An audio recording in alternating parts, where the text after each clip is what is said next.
Hi, second grade students. Today's story is from Knowledge 4, Lesson 8, called The Other Adventures of Hercules. Before we begin our read aloud, I'm going to introduce our vocabulary words.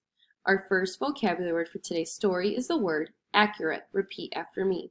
Accurate. Accurate means factual, true, without error. Our next vocabulary word is the word guidance. Say guidance. Guidance means advice or help. Our last vocabulary word is the word reputation. Say reputation. Reputation means other people's general opinion of a person. As Hercules journeyed across Greece, he thought about what his friend Theseus had told him. You will never be free of the past until you have worked away your guilt and mastered your temper and your great strength. Go ask Apollo, the god of wisdom and truth, how to do these things. And remember always, you have a friend who believes in you.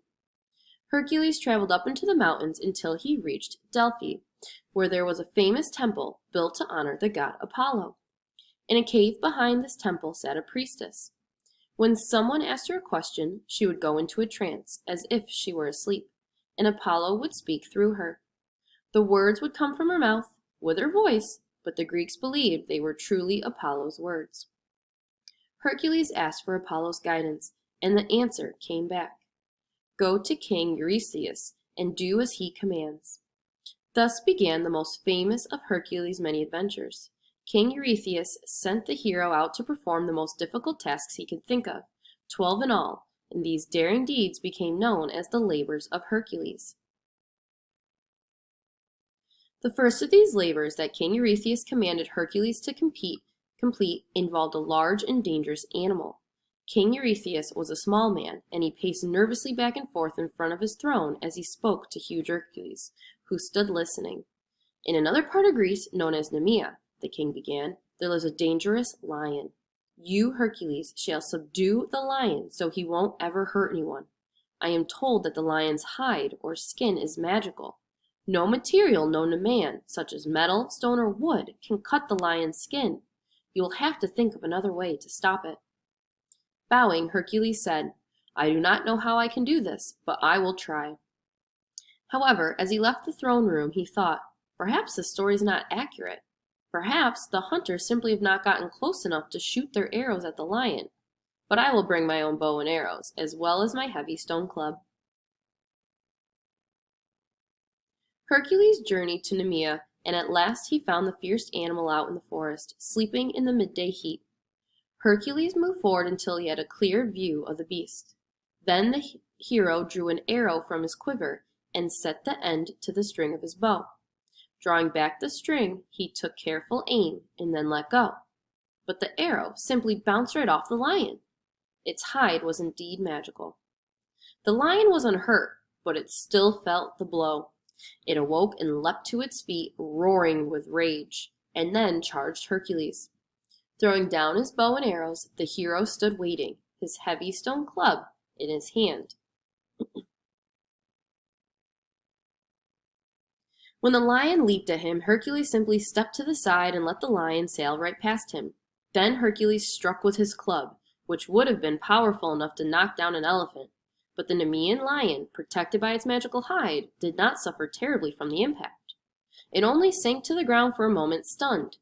The club, however, had shattered into 100 pieces. Knowing that in a moment the large cat would leap in to attack again, Hercules turned and leaped upon the lion's back. Then Hercules reached forward and grabbed the lion's front paws so that it could not turn them against Hercules.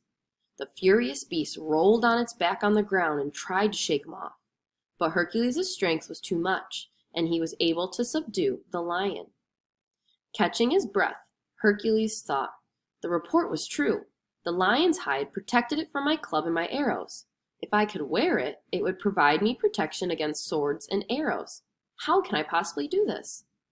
After trying many ways to get the hide off the lion, Hercules had a brilliant idea. He lifted one of the lion's paws from the ground and used the lion's own claws to cut the hide. So that is how Hercules slew the Nemean lion and succeeded in completing the first of his 12 labors for King Eurystheus. King Eurystheus smiled at the large man in the lion skin, who stood before his throne.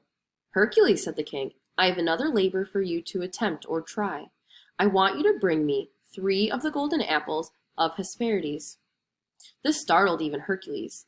"But, your majesty, those 3 magical sisters live beyond any land to which humans have ever traveled.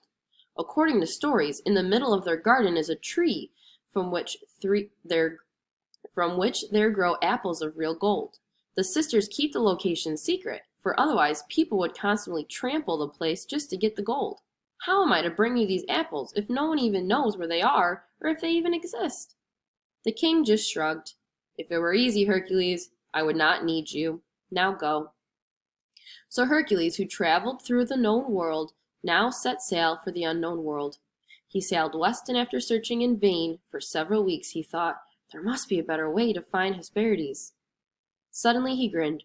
"Wait a moment. I cannot find them myself, but I know where to find someone who might be able to help."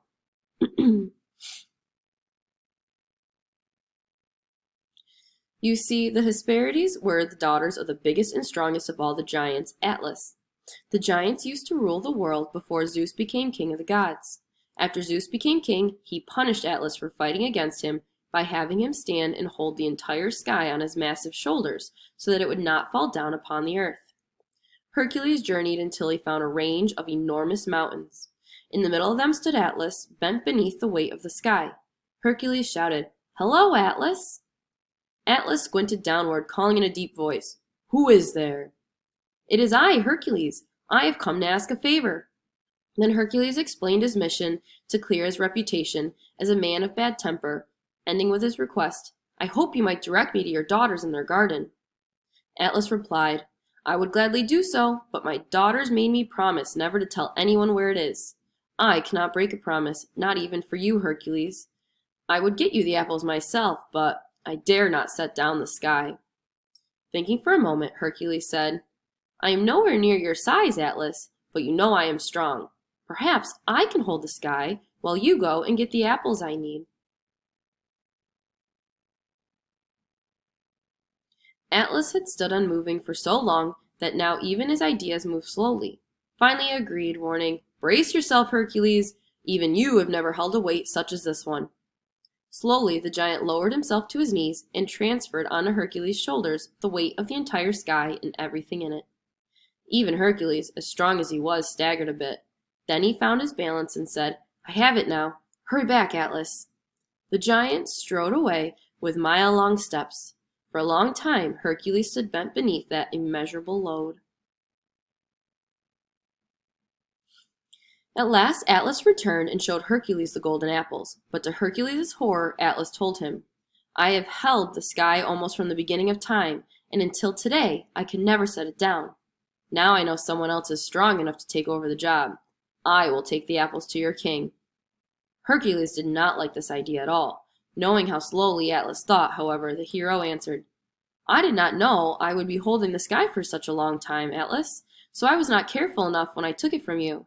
There seems to be a planet rubbing against the back of my neck, and it's starting to hurt. I'm afraid I might drop the sky. Before you go, please get the blanket from my pack over there and slip it between my neck and that planet." Atlas tried, but his hands were so large that he could not get the blanket out of the pack. So Hercules suggested, "Take back the sky long enough for me to set the blanket in place." He handed the load back to the giant. As soon as Atlas held the sky once more, Hercules said, "I'm sorry, Atlas, but Zeus chose you to hold the sky. Thank you for bringing me the apples." Hercules completed all 12 of his labors after defeating the Nemean lion and retrieving the golden apples. Once he did, he was free to leave the service of King Eurystheus. He once again traveled all over Greece, completing many heroic deeds, but this time he was always thanked for them.